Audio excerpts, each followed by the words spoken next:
డబ్బు, అనారోగ్యం, ఉద్యోగం, వ్యాపారం, అప్పులతో బాధపడుతున్నారా? మీకోసమే launch your future programme.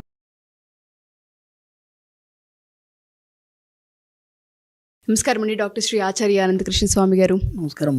So ప్రత్యేకించి చాలా మంది అడిగేది ఏంటంటే క్లాసెస్ ఎక్కడెక్కడ జరుగుతున్నాయని అడుగుతూ ఉంటుంటారు సార్.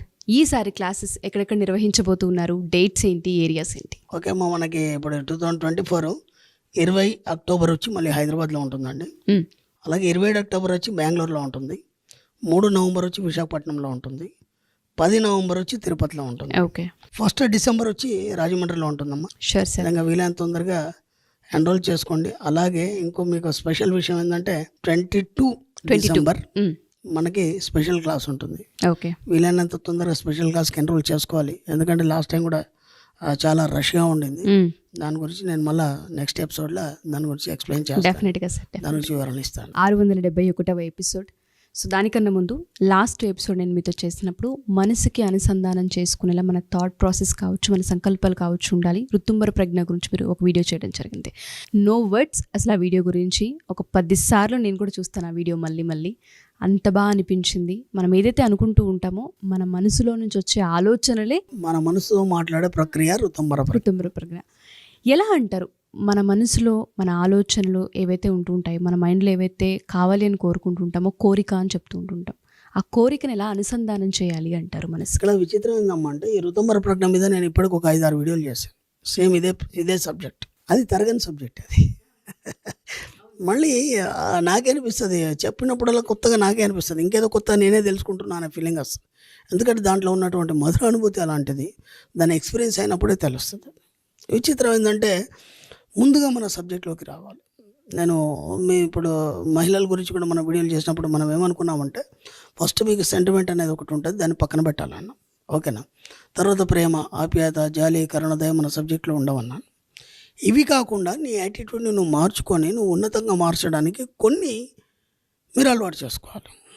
ఒకటి, నిజాయితీ ఉండడం నేర్చుకోవాలి. వీలైనంత మన సబ్జెక్ట్లోకి అడుగు పెడితే నిజాయితీ ఉండడం నేర్చుకోవాలి. ఎందుకంటే నిజాయితీని నువ్వెంత నిరూపించుకుంటావో, నువ్వెంత నిజాయితీగా ఉంటావో అంత స్వచ్ఛత అనేది నీకు అలవాటు అవుతుంది. ప్యూరిటీ అనేది అలవాటు అవుతుంది. ఇప్పుడు మనం ఒక అబద్ధం ఆడామనుకోండి, ఆ అబద్ధానికి 100 అబద్ధాలు ఆడాలి నువ్వు తప్పించుకోవడానికి. ఉన్న నిజం చెప్పేసావు అనుకో, తప్పేముంది, అక్కడికి అయిపోతుంది కదా అది. ఓకే, ఫస్ట్ నిజాయితీ, దాంతో స్వచ్ఛత వస్తుంది. ఓకేనా? ఇంకో విషయం ఏంటంటే ఏదైనా మనం కళ్ళలోకి చూసి మాట్లాడగలిగే మనస్తత్వాన్ని కలిగి ఉండాలి. ఎప్పుడైనా గుర్తుంచుకోండి. ఎంత పెద్ద బాస్ కావచ్చు, ఎవడైనా కావచ్చు. ఎందుకంటే నువ్వు కళ్ళలోకి చూసి ఎప్పుడు మాట్లాడుతావు? నువ్వు ఫస్ట్ నిజాయితీ ఉంది, స్వచ్ఛత ఉంది, అప్పుడే నువ్వు మాట్లాడుతావు. ఇవి రెండు లేనప్పుడు అది చేయలేవు. అర్థమైందా? కాబట్టి మనకేం కావాలి? ఫస్ట్ నిజాయితీ కావాలి, స్వచ్ఛత కావాలి. 3వది కళ్ళలో సూటిగా చూసి మాట్లాడే మనస్తత్వం కావాలి. ఓకేనా? 4వది ఏంటంటే వీలైనంత మట్టి కొన్ని సందర్భాల్లో కొన్ని సందర్భాల్లో తప్పని సందర్భాల్లో కొన్ని సందర్భాల్లో అబద్ధం ఆడొచ్చు అని మన శాస్త్రం ధర్మం చెప్పింది. ఓకేనా? మాన ప్రాణాదులందు అబద్ధం ఆడవచ్చు అని చెప్పేసి. దీనికి ఒక ఋషి కూర్చున్నాడు. ఆ ఋషి కూర్చుంటే అటు నుంచి వేటగాడు వచ్చాడు.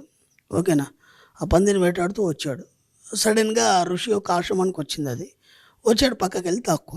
ఇప్పుడు ఆ వేటగాడు వచ్చి అడిగాడు, ఏమయ్యా నీకు ఇది పంది కనిపించిందా, ఇటు వచ్చింది అని. కనిపించింది, చెప్తే దాన్ని చంపేస్తాడు. కాబట్టి దాని ప్రాణాన్ని కాపాడాలి. ఆయన ఒకటే మాట అన్నాడు కదా, చూసింది చెప్పలేదు, కళ్ళు చూస్తాయి కానీ మాట్లాడేది చూడలేదు, నేనేం చేయాలని. అబ్బా, చూసింది చెప్పలేదు, చెప్పేది చూడలేను. ఎంత ఈజీగా తప్పించుకున్నాడు ఆయన. అర్థమైందా? అంటే మాన ప్రాణాదులందు బొంకవచ్చు. అర్థమైందా? అలా కొన్ని సందర్భాల్లో తప్పని పరిస్థితుల్లో అబద్ధం ఆడడం తప్ప, ప్రతిసారి అబద్ధం ఆడడం వల్ల ఎటువల్ల ముందు మనం చీప్ అయిపోతాం. కాబట్టి ఇదాన్ని తగ్గించుకోవాలి. అర్థమైందా? వీలైనంత మట్టికి చాలా శుభ్రంగా ఉండే ప్రయత్నం చేయాలి. ఎందుకంటే మీరు ఒక ధనవంతుని చూస్తే ఎప్పుడు కూడా ట్రిమ్గా ఉన్నతంగా కనిపిస్తాడు. ఎందుకు ఉండాలంటే నువ్వు ధనవంతుడు కావాలనుకున్నప్పుడు నీకు వీటితో పాటు నువ్వు ఇంకొకటి అనుకోవాలి. ఏంటంటే నువ్వు ఇంట్లోంచి బయటకు వచ్చేటప్పుడు ఎలా ఉండాలనుకుంటున్నావో అలాగే బయటకు రావాలి. దీనికి మీకు ఎగ్జాంపుల్ చెప్తాను. సితారా సినిమా చూసారా మీరు? శరత్ బాబు ఉంటాడు, సుమన్ ఉంటాడు, ఆ అమ్మాయి హీరోయిన్ ఉంటుంది. అతను బాగా ధనవంతుడు శరత్ బాబు, బాగా జీవించినవాడు. తర్వాత లాస్ అయిపోతారు. కానీ ఆయన బయటకు వచ్చేప్పుడు కూడా, ఎప్పుడు బయటకు వచ్చినా సరే, జనాలు వచ్చినప్పుడు చేసినప్పుడు బయటకు వచ్చినప్పుడు కోట్ వేసుకొని వస్తాడు. కోటు లోపల చినిగిన బట్టలు ఉంటాయి. అర్థమైందా? నువ్వు ఎలా ఉండాలనుకుంటున్నావు అలాగే బయటికి రావాలి. నువ్వు ధనవంతుడు అనుకున్నప్పుడు నీ యొక్క యాటిట్యూడ్ నువ్వు ఎలా ఉంటే బాగుంటుంది, బయటకు వస్తే అందరు నేను ఎలా అనుభవించుకుంటారో నువ్వు అలా మెల్లిమెల్లిగా బయటికి రావడం అనేది అలవాటు చేసుకోవాలి. అప్పుడు కదా అది నిజం చేస్తుంది విశ్వం అనేది. అర్థమైందా? సూక్ష్మం అర్థమైందా? అర్థమైంది సార్. నేను షాక్లో ఉన్నాను అసలు. ఎస్, నువ్వు ఎలా బయటకు రావాలనుకున్నావు అలాగే రావాలి. నేను ఎలా చూడాలనుకుంటున్నారు జనాలు అలాగే నువ్వు బయటికి రావాలి. అంతేగాని నీకు అనారోగ్యం వచ్చింది, లేకపోతే నువ్వు బాగాలేవు, నీ పరిస్థితి బాగాలేవు, అలా నువ్వు బయట నువ్వు కనిపించడానికి మన పరిస్థితిని ఎప్పుడు బయటకి కనిపించేలా ఉంటుంది. బయట పెట్టదు. ఇప్పుడు కరెక్ట్ అర్థమైంది మీకు. ఎప్పుడు కూడా ఇట్లా బయట పెట్టడానికి లేదు. శోభన్ బాబు ఉన్నారు, ఆయన గారి సినిమాలు మధ్యలో ఆపేశారు. ఎందుకు ఆపేశారంటే ఆయన 7 జిల్లాలకు అందగాడు అప్పట్లో. అవును, అది ఆయన పేరు మోసిన అందగాడు. మధ్యలో ఆపేశాడు ఆయన. ఎందుకు ఆపేశాడు? బయటికి కూడా రాలేదు ఆయన. ఎందుకు ఆపేశాడు అంటే శోభన్ బాబు అంటే ఇలా ఉంటాడు అనేది అందరికీ నోటెడ్ అయిపోయింది మైండ్లో. అలాంటిది ఇప్పుడు నా ఆరోగ్యం బాగాలేదు, నాకు బట్టతల వచ్చేసింది, నా పళ్ళు ఊడిపోయినాయి, అసహ్యంగానే కనిపించద్దు. అసలు ఆ ముద్రనే కనిపించకూడదు. నాది ఏదైతే రూపం ఉందో ఆ రూపం అలా నిలిచిపోవాలి. అలాగే కనిపించాలి. కాబట్టి శోభమానంగానే ఒక మీకు ఫీల్ ఏం రావాలంటే భలే ఉంటాడు హ్యాండ్సమ్ అనేది ఆ పిక్చరే ఉంటుంది సార్ ఇప్పటికీ మనం అదే. ఆయన మళ్ళీ రాలేదు సినిమా, అందుకే కొద్దిగా వీక్ అయిపోయినాడు, ఏజ్ కాగానే రాలేదు. ఆయన ఎంత బాగా ఆలోచించాడు. విజన్ అర్థమవుతుందా లేదా? నేను ఎలా కనిపించాలనుకున్నా అలాగే బయటకు వస్తాను, అక్కడికి ఆపేశాడు ఆయన. కాబట్టి మీరు ధనవంతులు అనుకున్నారా, అలాగే బయటికి రండి. అర్థమైందా? నీ పరిస్థితులు ఎవరికి చెప్పకండి. నీ దుర్భర పరిస్థితులు కానీ ఆర్థిక పరిస్థితులు కానీ ఎవరికి చెప్పకండి. ఓకేనా?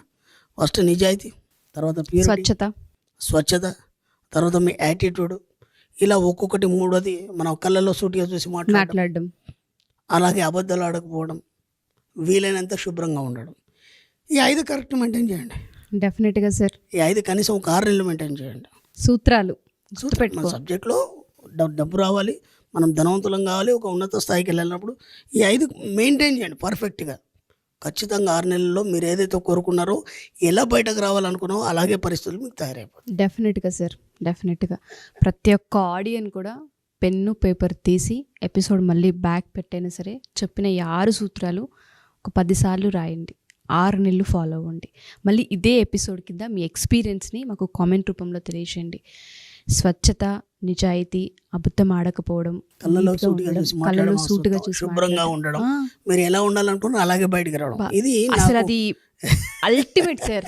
అల్టిమేట్ అది, మామూలు అల్టిమేట్ కాదు అది. మనల్ని మనం ఎలా చూపించుకోవాలనుకుంటున్నాం, మనల్ని ఎలా చూడాలనుకుంటున్నారు, మనం ఎలా అవ్వాలనుకుంటున్నాం అనేది ఫస్ట్ మనమే తయారు చేసుకోవాలి. దాన్ని ఆ యాటిట్యూడ్ని ఎప్పుడైతే డెవలప్ చేసుకుంటూ, దాదాపు నా ఫాలోవర్స్ కానీ లేకపోతే నాకు దగ్గర ఉన్న ఫ్రెండ్స్ కానీ ఎవరైనా కానీ ఎప్పుడు చూసినా ఇలాగే ఉంటాయనరా, నీకు అసలు బాధలు ఉండవా, నీ ముఖంలో డల్నెస్ కనిపించదా అంటారు వాళ్ళు.